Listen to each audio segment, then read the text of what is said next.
My parents refused to pay for my college, then begged me for $130,000 to fund my brother's wedding.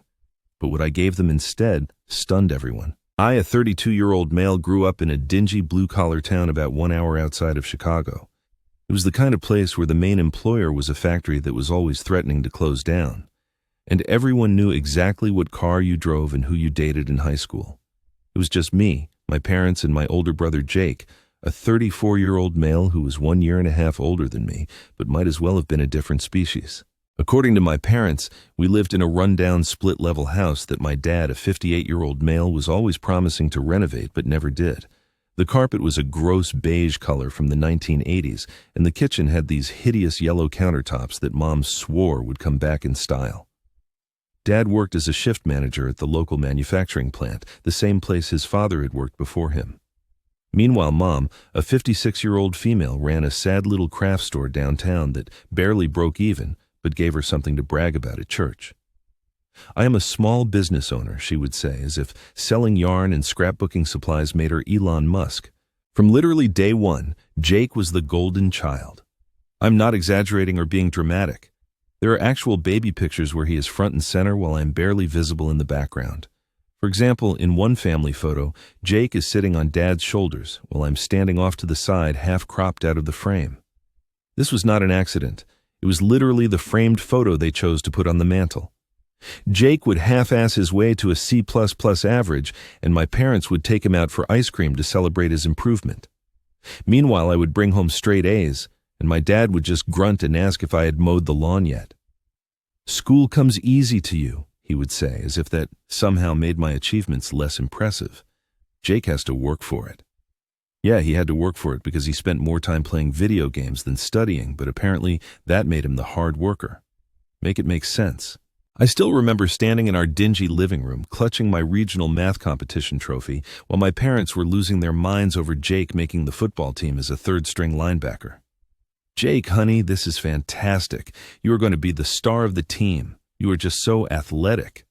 My mom was practically having a stroke from excitement. Nobody even glanced my way, despite the fact that I was literally the first student from our school to ever win that competition.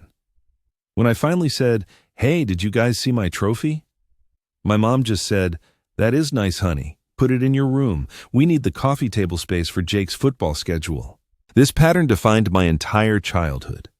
Jake got a used Chevy for his 16th birthday, while I got a bus pass for mine. He wore American Eagle and Hollister clothes while I shopped at Goodwill and thrift stores. Every family gathering became the Jake Show, with my dad telling everyone Jake has got a shot at a sports scholarship and he is dating the head cheerleader. I would sit there with my straight A's, my chess club presidency, and my perfect SAT scores completely invisible. My cousin Ryan, a 32-year-old male, was the only one who ever noticed this. We were the same age, and he would come over and just shake his head at how my parents treated me. "Dude, this is so messed up," he would whisper when Jake would get praised for remembering to take out the trash while I was cooking dinner for the whole family and getting zero acknowledgement. Ryan was the one person who actually saw what was happening, and having just that one person who validated my experience probably kept me sane during those years. I learned to just fade into the background during these moments. It was not that I was some loser. I had excellent grades, was captain of the debate team, and had already built my own computer from scraps I collected from the local electronics repair shop where I volunteered after school. Some old guy who ran the place actually taught me how to solder and repair circuit boards when I was like 14, and I was fixing people's computers by my sophomore year. But in our house, my achievements were just that nerdy stuff, while Jake's sub-mediocre existence was treated like he was curing cancer. I remember my mom telling me once while I was helping her carry groceries, "Tommy, you should really think about practical career options, like working at the plant with your dad. There is nothing wrong with honest blue-collar work." The way she said honest made it sound like anything else I might want to do was somehow a scam. Meanwhile, Jake was being encouraged to follow his dreams of becoming a sports agent despite having the business acumen of a potato and literally having to ask me how to calculate percentages when he was 17. In my junior year, I won a statewide programming competition that came with a $500 prize and a feature in the local newspaper. You know what my parents did? They put the newspaper in the recycling bin and asked if I could loan the $500 to Jake because he needed new gear for football camp. You do not really need that money right now. Dad said. Jake has a real opportunity here. I gave him the money because what choice did I have? I never saw a penny of it back. Of course, looking back now, that constant belittlement left deep scars that took years to heal. But sometimes the people who try to bury you do not realize you are a seed. My family had absolutely zero clue how their years of favoritism would eventually come back to bite them in the ass. If you are planting crops of resentment for 18 years, do not be surprised when you end up harvesting a field of consequences. I will never forget the day Jake got his college acceptance letter. It was to some mediocre state school with a 98% acceptance rate. But from my parents' reaction, you would think he had gotten into Harvard with a full presidential scholarship, and they were throwing in a Ferrari on the side. The entire house went into full celebration mode. Mom made Jake's favorite meal, expensive steaks. Dad brought home a fancy bottle of champagne, which was a lot for our family, and they spent the entire evening planning Jake's amazing future. They invited the neighbors over, called the extended family, and Dad was practically doing cartwheels around the living room. Our brilliant boy is going to make connections and become a big success. Mom could not stop gushing. We have been saving for this moment since you were born, sweetheart. Dad kept bragging about how Jake was college material and how they had managed to save up nearly $40,000 for his education fund. $40,000. I had no idea they had that kind of money stashed away. They had always acted like we were barely making ends meet whenever I needed anything. I sat there pushing my food around my plate, trying to imagine what my own celebration would be like next year. Spoiler alert, there was not one. When my college acceptance letters came in, I had worked my ass off. I maintained a perfect 4.0 GPA, was president of 3 clubs, volunteered over 200 hours at the local library, teaching senior citizens how to use computers, and even took community college courses on weekends to show initiative. I built an app that helped organize the school's tutoring program, which got me featured in a couple of tech blogs.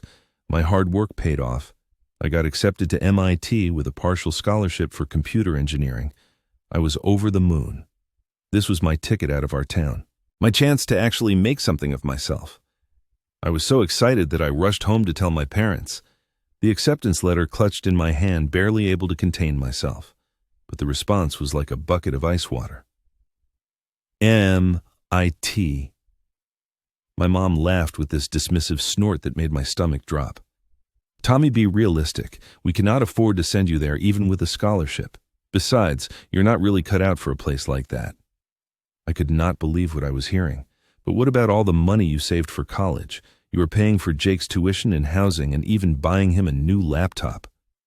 Dad shifted uncomfortably in his recliner, not even bothering to mute the basketball game. That is different. Jake is going somewhere reasonable and he has a clear athletic and social path. Those tech schools are expensive, and you would probably drop out anyway.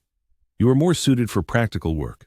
The plant is always hiring, and with my recommendation, you could start at $15 an hour. The unfairness of it hit me like a physical blow.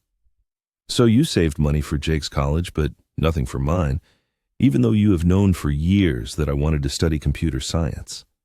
Mom had the audacity to look offended. We did not think you were serious about all that computer stuff. We thought it was just a phase. Besides, Jake needs more support than you do. You are smart. You will figure something out.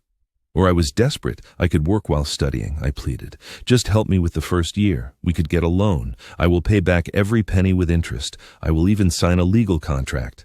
We never borrow money on principle, Mom said with this cold voice. I will never forget. We do not do loans, and we are not going to start now. You need to accept your limitations and be practical. Dad finally looked away from the TV. Look, the plant is a good, steady job with benefits.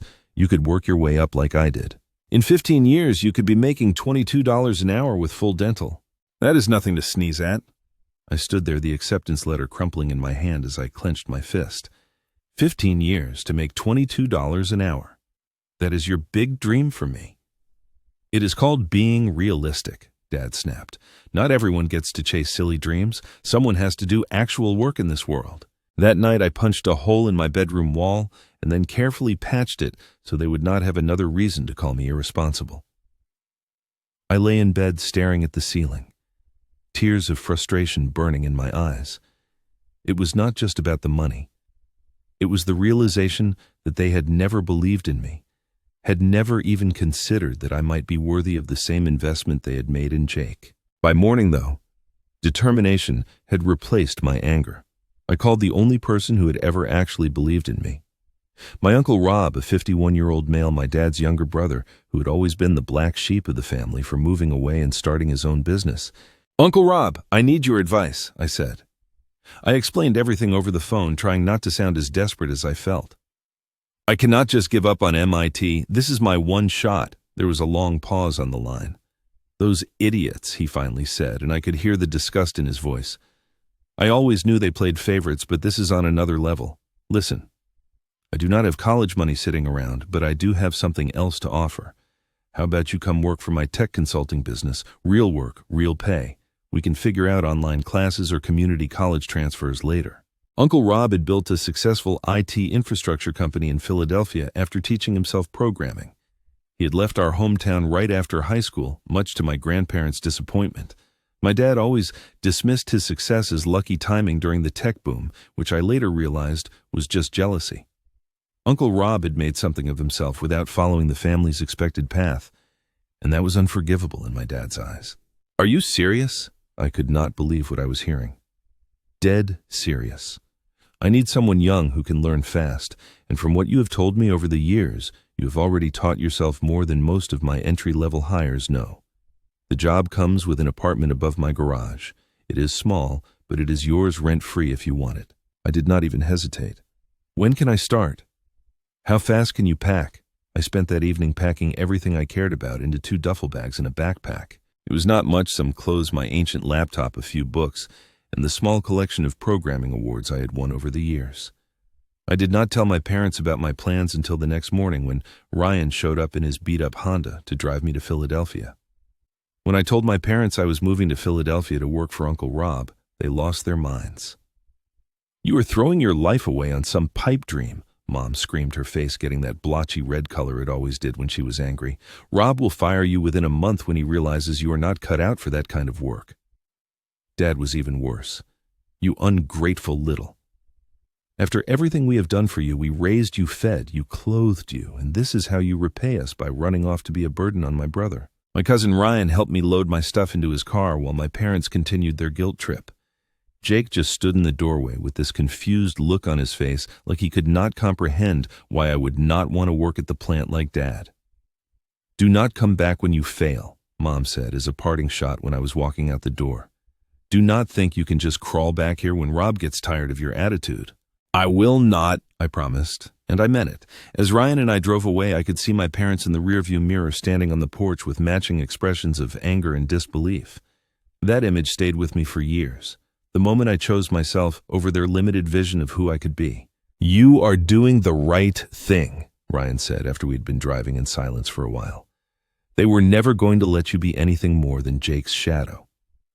He was right, and hearing him say it out loud made something settle in my chest. I was not crazy. I was not ungrateful. I was just refusing to accept their unfair limitations. "Thanks for this," I told him. "I will not forget it. Just remember me when you are rich and famous," he joked. "I want tickets to your TED talk." We laughed, and for the first time in years, I felt like I could breathe. The road ahead was uncertain, but at least it was mine to choose. Uncle Rob's apartment turned out to be a converted attic with slanted ceilings that I constantly hit my head on, but it was paradise compared to my old room. I had my own bathroom, a kitchenette, and most importantly, complete privacy. No one barged in to tell me I was wasting time on my computer or asked me to do Jake's homework for him. The job was not glamorous, mostly setting up networks for small businesses and troubleshooting when things went wrong. But Uncle Rob paid me fairly and taught me everything he knew. He was the mentor I had always craved but never had. When I solved a particularly tricky problem for a client, he would actually acknowledge it. "Good work, Tommy," he would say. And those simple words meant more to me than all the forced good job comments I had gotten from teachers who were surprised the quiet kid knew anything. At night, I took online courses building my skills and working toward a degree. Uncle Rob let me use the company's high-speed internet and even bought me a better laptop when he saw me struggling with my ancient one. "Consider it an investment in my company's future," he said, when I tried to refuse. After 6 months, I had saved enough to enroll in community college part-time, taking classes that I knew would transfer to a 4-year program eventually. It was not MIT, but it was a step in the right direction. Meanwhile, I heard through Ryan that Jake had dropped out of college after 3 semesters. Apparently, the sports management dream died when he realized it involved actual work and not just hanging out with athletes. He moved back home and got a job at the plant through Dad's connections. My parents never mentioned his failure during our increasingly rare phone calls, which usually consisted of Mom asking when I was coming to visit and me inventing excuses not to. 4 years flew by.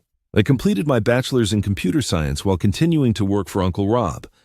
Our business expanded as I brought in new ideas and modernized our services. I created a proprietary security system that attracted bigger clients. And by year 5, Uncle Rob made me a junior partner with profit sharing. "You have earned this," he said, handing me the partnership agreement. "You have grown this business as much as I have these past few years." Then came a major break. One of our clients, Datar Solutions, was so impressed with the security system I designed that they offered me a job as their cybersecurity team lead. The salary was double what I was making with Uncle Rob, with stock options and full benefits. I was torn about leaving Uncle Rob's company, but he was the one who insisted I take the opportunity. "Take it," Uncle Rob told me without hesitation. "This is your chance to really make it big. I will always be here, but this is the kind of opportunity that does not come twice." The move to Datar Solutions launched my career into the stratosphere. I led projects, built teams, and eventually caught the attention of the executive leadership. 3 years in, I was promoted to Chief Information Security Officer with a salary package north of $220,000 plus stock options that would eventually be worth much more. I bought a sleek downtown condo with floor-to-ceiling windows and a view of the city skyline. I drove a Tesla Model S that I paid for in cash. I dated ambitious women who had their own successful careers. I traveled internationally for work, gave talks at industry conferences, and built a reputation as an innovator in cybersecurity. I sent my uncle and cousin expensive gifts for holidays. They had been there for me when it mattered. Uncle Rob tried to refuse the first few times, saying he did not need anything, but I insisted. "You believed in me when no one else did," I told him. "Let me show my appreciation." For Ryan's wedding, I paid for their honeymoon in Hawaii. It was the least I could do for the guy who had helped me escape. But my parents, they got generic Christmas cards. No gifts, no money, no details about my life. They did not deserve to share in my success. The few times I did speak to them on the phone, they would ask how that computer job was going as if I was still fixing printers in someone's basement. I kept my responses vague and changed the subject quickly. Then came the text message from Ryan that changed everything. "Dude, you will never believe what happened. Jake got fired for showing up late too many times, and your dad got laid off when the plant downsized. Your mom's craft store finally went under too. They are telling everyone you owe them help because family sticks together." I was looking at this text in my corner office when an unknown number called my phone. I answered without thinking. "Tommy, it is your mother." My blood ran cold. "How did you get this number?" "Your cousin Ryan. Thank goodness he stayed in touch with us, unlike some people. Listen, we need to talk. Your father and I are coming to Philadelphia next weekend. We would like to see your place." Before I could respond, she continued, "We will be there Saturday at noon. Text me the address." Then she hung up. I was so stunned. I just sat there staring at my phone. The audacity was breathtaking. After nearly a decade of minimal contact, they were inviting themselves to my home. I texted Ryan, "Did you give them my address too?" His response was immediate. "Hell no, just the number because your mom was crying. Sorry, man, I was weak. Do not give them your address." But some sick curiosity made me text my address to my mother. I wanted to see their faces when they realized what I had become without them. I wanted them to see the life I had built, the one they had been so certain I could not have. When Saturday arrived, I made sure my place looked like something out of a luxury magazine. I even hired a cleaning service to make it perfect and ordered fancy pastries from the upscale bakery down the street. At exactly noon, the intercom buzzed. When my parents walked into my apartment, their expressions were everything I had hoped for.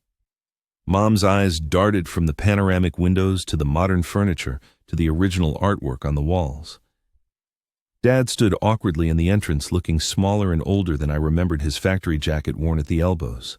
This is quite something, Mom said, running her finger along my quartz countertop as if checking for dust. You must be doing very well for yourself. I am, I replied, simply offering them seats on my Italian leather sofa. They sat down gingerly as if afraid they might break something. They exchanged glances before Mom cleared her throat. Well, we actually have some news. Jake is engaged to Melissa. You remember Melissa from high school, the head cheerleader? I did not, but I nodded anyway. High school was a lifetime ago, and I had deliberately forgotten most of it. The wedding is planned for 6 months from now. Mom continued, her voice getting that familiar fake sweet tone I remembered from childhood. We have offered to pay for the venue and reception, as is traditional. Dad shifted uncomfortably. But with my layoff and everything else, well, the total we need is around $75,000. I nearly laughed out loud. $75,000 for Jake's wedding in our hometown? The average house there costs less than $130,000. What kind of wedding were they planning? Melissa has certain expectations, Mom explained quickly. Her family is well respected in the community. Her father is planning to run for mayor next year. We committed before we realized. She trailed off, looking at me hopefully. And now you need $75,000. I finished for her. We would not ask if we were not desperate. Dad finally spoke up. We have already taken a second mortgage on the house. And you want me to give you the money? I said flatly.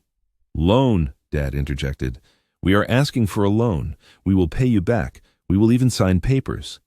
Like when I wanted to go to MIT, I interrupted. When I begged you for help, when I offered to sign a legal document promising to pay you back. Mom's face flushed. That was different. Different how? Because it was me asking because you told me you do not borrow money on principle. Tommy, be reasonable. Dad started leaning forward with his hands clasped between his knees. This is Jake's future we are talking about. Melissa comes from an important family. This connection could help all of us. Reasonable.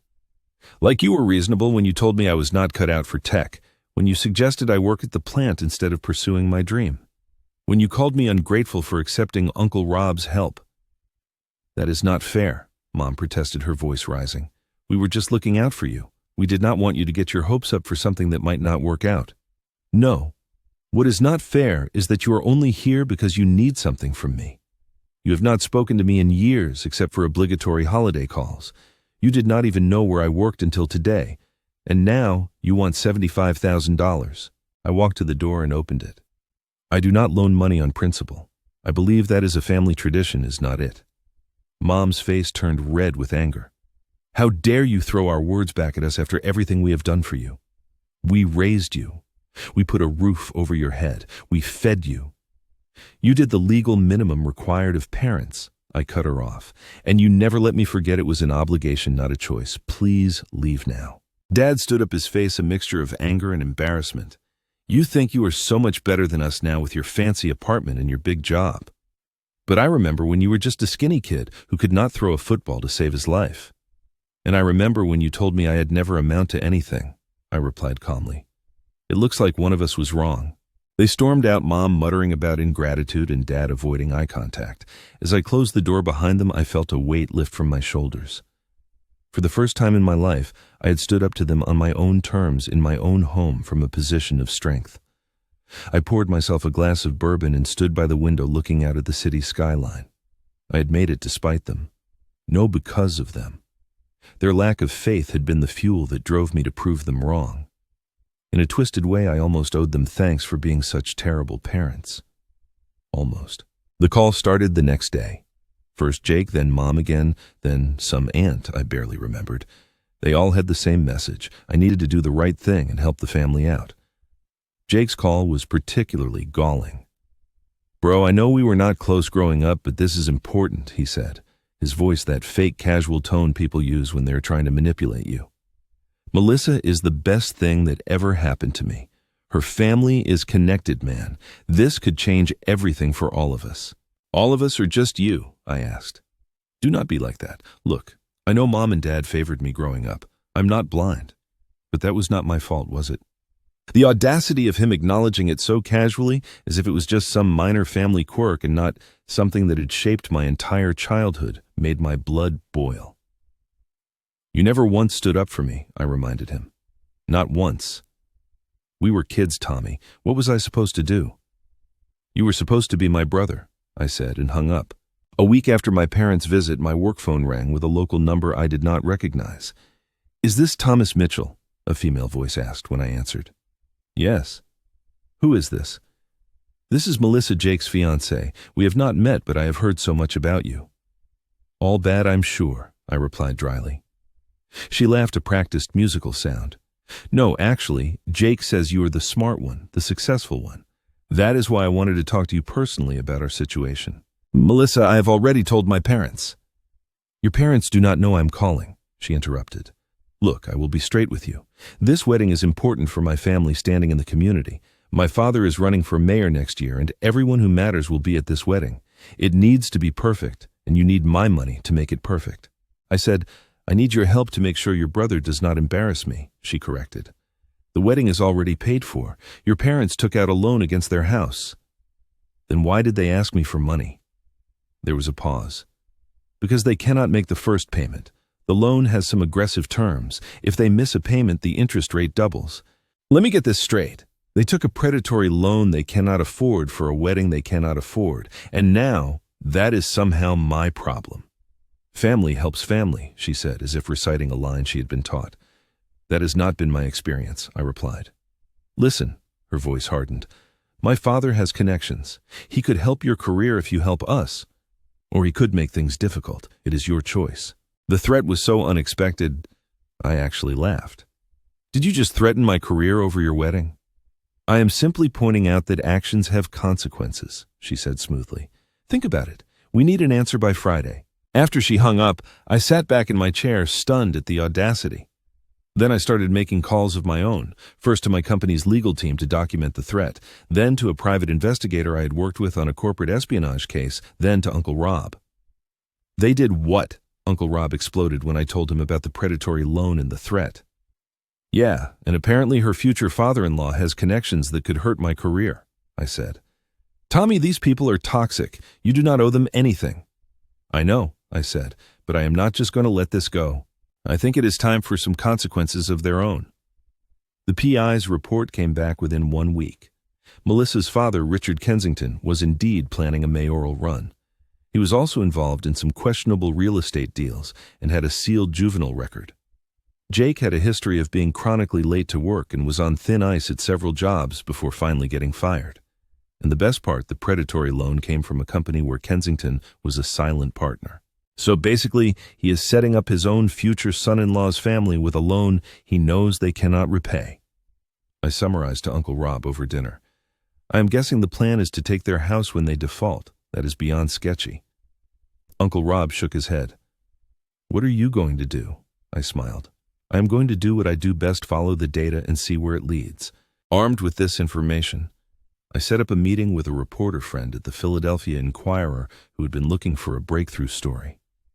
I did not give him the information directly, but I pointed him in the right direction. "You might want to look into predatory lending in small towns," I suggested, "especially loans connected to political aspirations." Meanwhile, I hired the best financial forensic specialist I could find to look into the loan company. If they were giving predatory loans to my parents, they were doing it to others. The specialist confirmed my suspicions. The company had a pattern of targeting financially vulnerable families, especially those with connections to people Kensington wanted to influence. Then I waited, knowing that sometimes the best revenge is letting people destroy themselves while you watch from a safe distance. 2 weeks later, my plan started bearing fruit.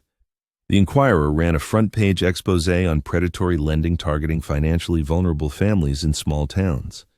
They specifically highlighted the company that had given my parents their loan, tying it to Richard Kensington and questioning the ethics of a mayoral candidate profiting from such practices.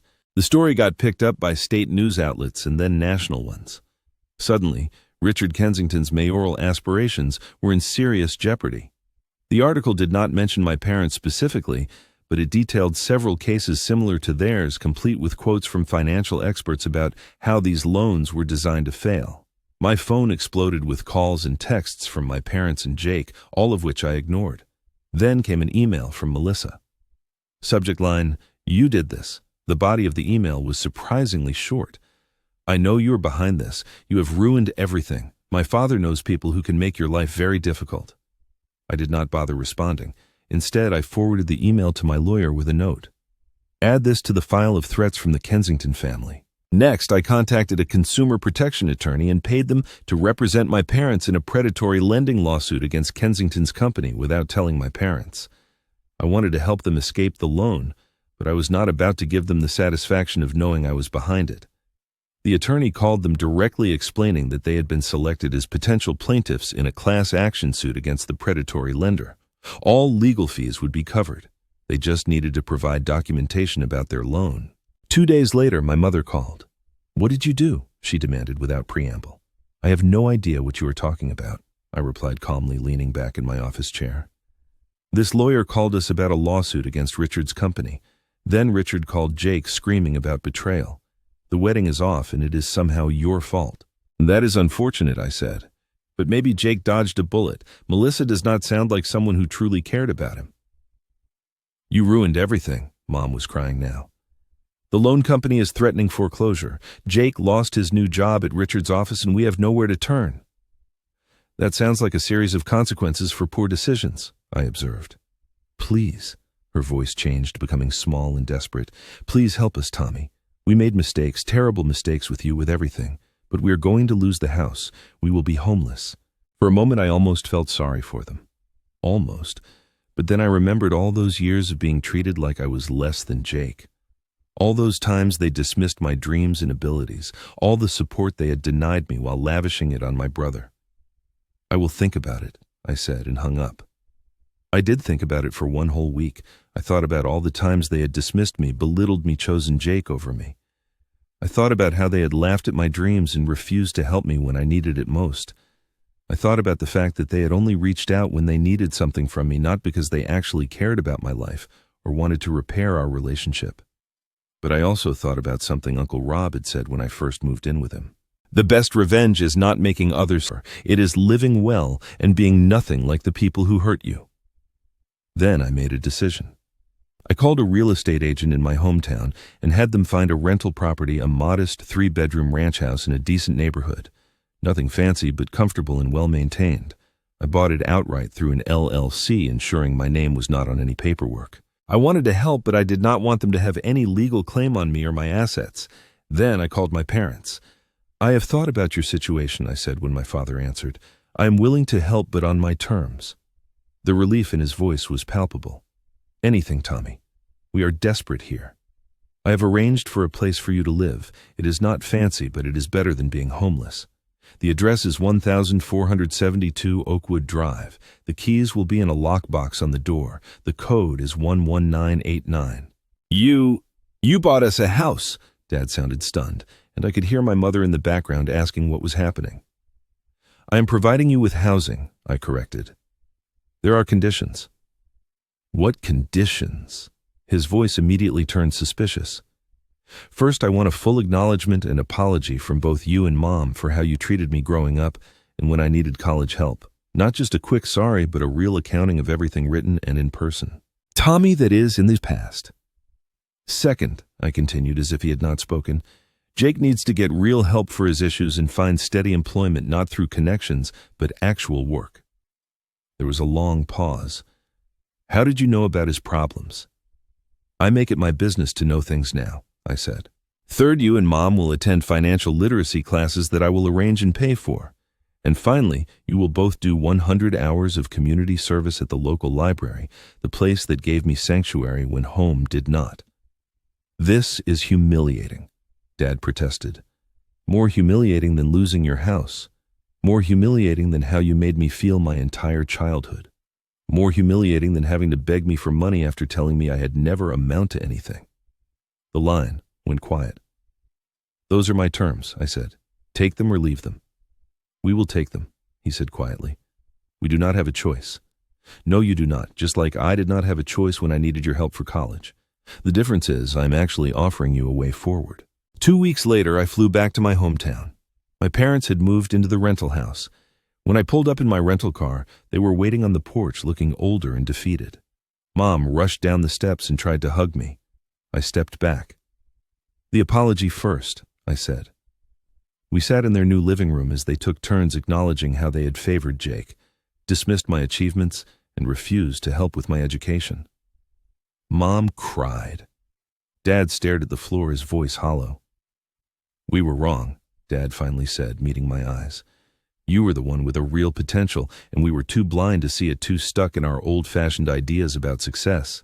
After an uncomfortable dinner, I returned to my hotel. The next day, I visited Jake at his new job at a local tech repair shop, an ironic twist considering how they dismissed my interest in computers. "Tommy," he said, his voice subdued, "you actually came." "I said I would help if you got real help," I replied. For the first time in our adult lives, we had a real conversation about growing up and the pressure he felt to be the golden child. "You know what is ironic?" he said as our visit was ending. "You are the one who actually made something of yourself. Without help, without the constant praise, you just did it." Before I left town, I stopped by the rental house one more time. "I have made a decision," I told my parents. "I am transferring ownership of this house to you. It will be yours free and clear." They stared at me in shock, but I continued. "I want something in return." "Anything," Mom said quickly. "I want you to understand that this does not fix our relationship. I am doing this so I can move on with my life without your situation hanging over me. I do not want your gratitude. I just want to be free of this cycle." "We understand," Dad said quietly. "Do you?" "Because here is what is going to happen. You are going to continue the financial classes in the community service because it is the right thing to do. You are going to support Jake's recovery, and you are going to accept that I may never want a close relationship with either of you." As I drove away from my hometown, I felt a strange lightness. Not forgiveness. I was not sure I had ever truly forgive them, but something like closure. My phone buzzed with a text from Uncle Rob. "How did it go?" I thought for a moment before replying. "I am coming home." The real home, and I meant it. My life in Philadelphia, the career I had built, the friends I had made, that was my real home now. Not the past, not the grievances, not the childhood that had shaped but no longer defined me. Some bridges once burned should stay ashes, but from those ashes I had built something stronger, something entirely my.